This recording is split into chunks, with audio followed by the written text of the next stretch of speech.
Ladies and gentlemen, Stephanie Summerville. I first heard about the Moth at a friend's party. She knew that I had like amazing personal stories in my life, and she said, my friend Catherine at the Moth, she would love to hear your stories. And so one day, Catherine was at this cocktail party that my friend was having, and I told my first story, well, what became my first story with the Moth. So Catherine approached me and she said, great, how would you like to tell that same story in front of an audience? And I was like, wow, that's kind of different. So yeah, that's how I started. Now, my father was an incredible and charismatic person. He had an upbeat personality and a can-do attitude, and he dressed and looked and moved like Sidney Poitier. And I was the center of his universe, as he was mine. And I used to sit in his lap, and he would teach me how to write with a fountain pen. My father had the belief that one of the tools in your arsenal that you need to make it through your way in the world was to have an impressive signature, and it was. So he taught me how to copy his signature and to create a unique one of my own. And that's one of my best shared moments with my father. This story that I'm telling tonight, the way I had to work with it through my producer is we kind of had to just unpack it. It started out as this 20-minute diatribe, and we had to go back and just kind of find the stepping stones, so to speak, that created the entire journey of the story. It's fun, but it's challenging, because when something is your own story and it's personal, there's elements and memories that are special to you, but aren't necessarily relevant to the greater story that you're trying to tell. And so I think the challenge is to be able to recount that story, but do it in this format that is required by the producers. It's quite a challenge. That's what makes storytelling for the Moth fun.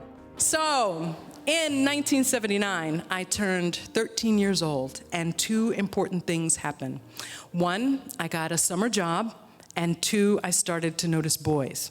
And the one person who became the center of my attention was Robert Buster Townsend III.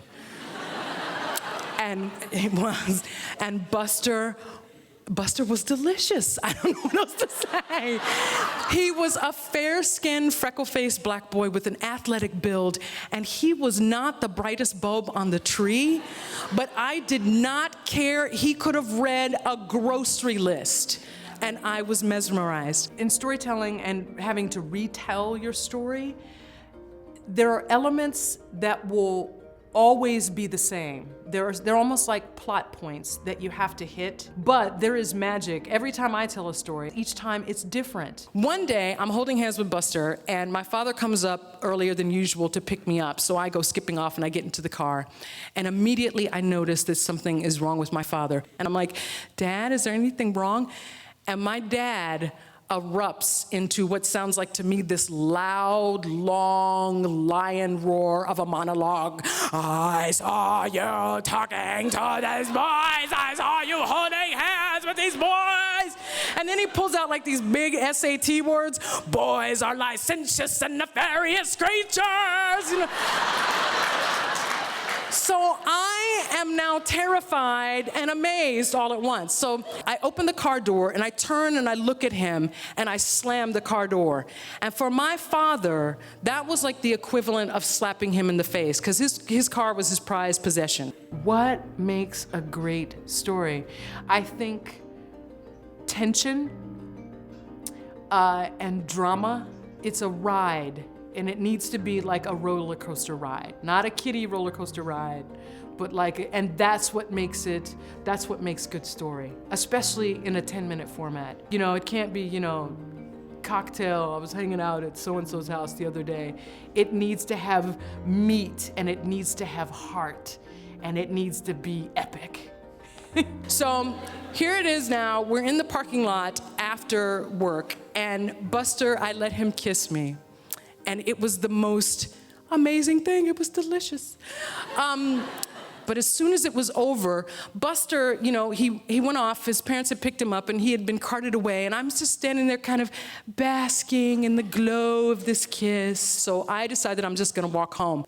I knock on the front door of our house, and my mom opens the door, and she says quite calmly, I need you to help me with your father. And I go and I look, and on the living room couch is my father. He's lying sideways in the fetal position, and he's shaking violently on our couch. Every time when you tell these stories, you do relive them. And the thing that it makes it hard is that you're carrying the audience on an emotional journey. So when you're carrying the audience on this emotional journey, you're actually kind of going with them too, even though you know where the story's going. And as they wheel him away on the gurney, my father's downward spiral begins as he spends 30 days in ICU in a coma and finally dies.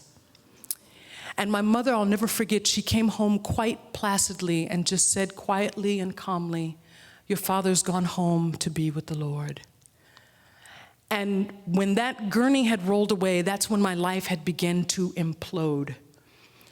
I never went back to work that day. I never saw Buster again. And so it took me a little while before I could separate the death of my father from the deliciousness of that kiss. And even kisses today have this strange and complex and intoxicating mix for me of nostalgia and thrill and guilt and pleasure. And it took me quite a while, but later on I realized that no kiss in the world could ever taint or destroy my father's love for me, or his legacy that lives in me, of his indomitable spirit, his can-do attitude, and his kick-ass signature. Thank you.